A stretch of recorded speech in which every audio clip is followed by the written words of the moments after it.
माँ की जादुई लिपस्टिक। बहुत समय पहले एक गांव में दुर्गा और गौरी नाम की दो लड़कियां अपनी माँ के साथ रहती थी। दोनों बहुत ही छोटी थी, तभी उनके पिता की मृत्यु हो गई थी। पिता की मृत्यु के बाद दोनों बेटियों को पाल पोस कर उनकी माँ शीला ने ही बड़ा किया था। शीला अपनी गाय का दूध निकालकर उसे पूरे गांव में बेचा करती थी। ऐसे ही कुछ समय बाद शीला को बुढ़ापा आ गया। बुढ़ापे के कारण वह काफी बीमार भी रहने लगी, इसीलिए अब उसका दूध निकालने और बेचने का काम उसकी दोनों बेटियां करती थी। एक बेटी गाय से दूध निकालती थी और दूसरी बेटी उसे गांव में बेचकर आती थी। ऐसे ही एक दिन दुर्गा गाय का दूध निकाल रही थी, इसीलिए वह गौरी से कहती है, गौरी, मैं दूध दो रही हूँ, तू जरा माँ को दवाई दे दे और थर्मामीटर से उनका बुखार भी चेक कर लेना। गौरी दुर्गा से छोटी थी। गौरी को यह बिल्कुल भी पसंद नहीं था कि उसकी बड़ी बहन उसे किसी काम के लिए ऑर्डर दे। ये दुर्गा मुझसे बड़ी है, इसीलिए मुझ पर हुक्म चलाती है। हर काम के लिए मुझे ऑर्डर देती रहती है और खुद दूध दोने के बहाने बैठकर मजे करती है। अब ये इतनी सारी दवाइयां हैं, पता नहीं कौन सी दवाई देनी है माँ को। क्या मुझे दुर्गा से पूछना चाहिए? नहीं, उस बेकार इंसान से पूछने का कोई फायदा नहीं। ये लाल वाली गोली खिला देती हूँ। माँ ने बहुत दिनों से ये वाली गोली नहीं खाई।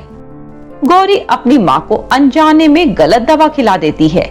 गलत दवा खाने के कारण माँ की तबीयत बिगड़ जाती है। वह बहुत खांसने लगती है। यह देखकर गौरी बहुत घबरा जाती है। दुर्गा, दुर्गा जल्दी आ इधर, देखना माँ को क्या हो गया है। क्या हुआ? देखना, मैंने माँ को ये वाली दवाई खिलाई। ये दवाई खाने के बाद माँ खांसती जा रही है। अरे नहीं, ये तुमने क्या किया? तुमने माँ को गलत दवाई खिला दी। क्या? मैंने जानबूझकर ऐसा नहीं किया। रो मत मेरी बच्चियों, शायद मेरे भाग्य में आज का दिन ही अंतिम लिखा है। वैसे भी मैं अपने बुढ़ापे और बीमारी से परेशान हो चुकी हूँ। मरने से पहले मैं तुम्हें कुछ देना चाहती हूँ। माँ दुर्गा और गौरी को एक संदूक निकाल कर देती है और मर जाती है। माँ, माँ आप हमें छोड़कर नहीं जा सकती। माँ, मुझे माफ कर देना माँ, मैंने आपको जाने अनजाने में गलत दवा खिला दी। माँ वापस आ जाओ, माँ वापस आ जाओ। अब हम किसके सहारे जिएंगे? दोनों बहनें मिलकर विधि पूर्वक अपनी माँ का अंतिम संस्कार करती हैं। गौरी को इस बात का बहुत दुख था कि उसकी वजह से उसकी माँ की मृत्यु हो गई। वह एक कमरे में बैठकर रोती रहती थी। एक दिन दुर्गा उसके पास आकर कहती है, तू कब तक ऐसी रोती रहेगी? अब तक तो माँ ने भी तुझे माफ कर दिया होगा, और वैसे भी तूने जानबूझकर थोड़ी ना गलती की थी, तुझसे जाने अनजाने में गलती हुई थी। मुझे माफ कर दो बहन, मेरे कारण तुम भी अनाथ हो गई। कोई बात नहीं, चल चल के देखते हैं माँ ने जो संदूक दिया था उसमें क्या है। दुर्गा और गौरी संदूक खोलकर देखते हैं तो उसमें दो जादुई लिपस्टिक और छोटी छोटी हीरे की दो पोटलियां थी और साथ ही एक खत भी। दुर्गा खत पढ़ती है, मेरी प्यारी बेटियों, तुम्हारी उम्र विवाह करने लायक हो चुकी है, लेकिन मेरे जाने के बाद ऐसा कोई नहीं है जो तुम्हारे लिए योग्य वर ढूंढे। इस संदूक में जादुई दो लिपस्टिक हैं, जिसे लगाने के बाद तुम किसी अप्सरा से सुंदर हो जाओगी, और साथ ही उसमें दो मोतियों की पोटली भी हैं।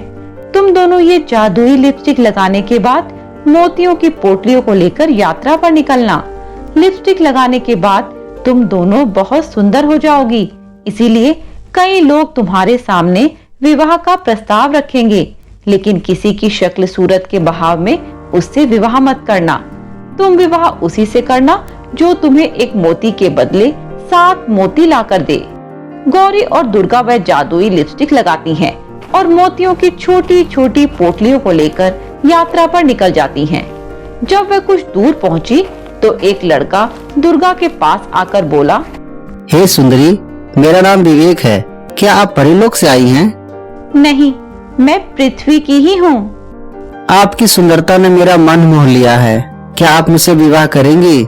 दुर्गा अपनी पोटली से एक मोती निकालकर उस लड़के को देती है और कहती है, अगर तुम इस एक मोती के बदले 7 मोती लेकर मेरे दिए हुए पते पर लौटोगे तब मैं तुमसे विवाह करूंगी।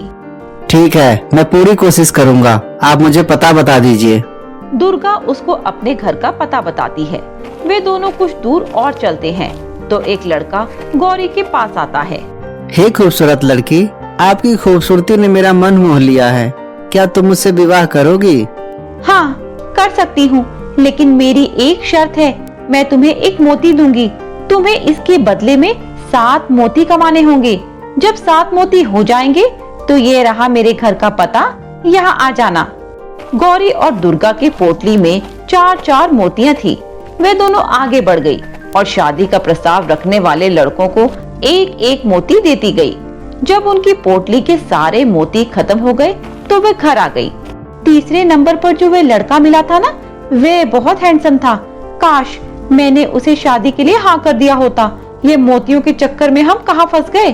धैर्य रख गौरी, हमें अपनी माँ पर भरोसा रखना चाहिए। उन्होंने जो भी किया है सोच समझ कर ही किया होगा। 6 महीने बीत जाते हैं, लेकिन गौरी और दुर्गा के पास कोई लड़का लौट कर नहीं आता। हम ऐसे कब तक इंतजार करते रहेंगे? ऐसे तो हमारी शादी की उम्र ही निकल जाएगी। इतने अच्छे अच्छे लड़के मिले थे, लेकिन माँ की योजना की वजह से सब हाथ से निकल गए। लड़के तो गए ही, साथ में मोती भी चले गए। तुम चिंता मत करो गौरी, माँ ने तुम्हारे और मेरे लिए कुछ अच्छा ही सोचा होगा। अगर अगले 6 महीने तक कोई लड़का नहीं आता तो तुम चाहो तो शादी कर सकती हो। कुछ महीनों बाद विवेक नाम का एक लड़का लौट आया, जिसने दुर्गा को पसंद किया था। मैंने एक मोती के दम पर कमाई करके 7 मोती कमा लिए हैं। उसके बाद दुर्गा की उस लड़के से शादी हो जाती है। तुम्हारी तो शादी हो गई और मैं ऐसे ही रह गई। लगता है मुझे लेने कोई नहीं आएगा। आएगा गौरी, थोड़ा धीरज रखो।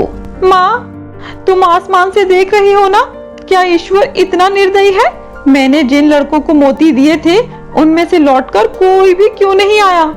आखिरकार एक दिन सूरज नाम का एक लड़का आता है, जिसने गौरी को पसंद किया था।